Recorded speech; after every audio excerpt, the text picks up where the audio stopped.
Dar lui Dumnezeu pe aici, om mai stă. La bună ziua, ajute Dumnezeu. Hai noroc, boss. De ce faci pe aici? Eu te mă plimb mai puțin, că am venit să văd și eu pe recunoaștere pe aici, să văd ce... De ce te uiți tu la mine în odor? Da, eu stau aici și am vecini, m-am mutat de curând și am venit să văd ce vecini am pe aici, să văd ce aveți și cum sunteți și voi pe aici. De pe tu de acu ești, acolo e jinere, tu... Da, eu mă însurai cu...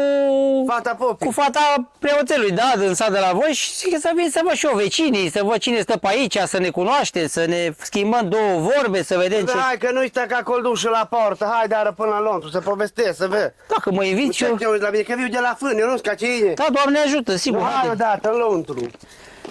Dar ale Dumnezeu l-a adus Dumnezeu și pe asta. Aici un câine mare, vezi, ăsta mușcă? Mușcă, da. Mușcă, pădre. Câine pe câine nu se mănâncă. Da, stai așa. Nu stai mult la povești. Eu îți dau o gurucă de pălincă de asta de la Bran. Ce să-mi dai, șeful? Pălincă! Pălincă. Cum să zice ăla? Dă și tu un whisky, dă și tu un coniac, ce... Auzi, unul cu unul face doi.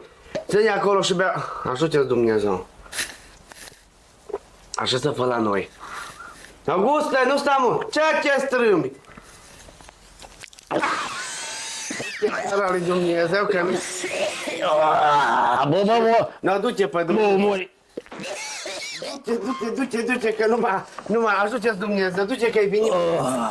Încă o să te raport. Du-te, ajută-ți Dumnezeu.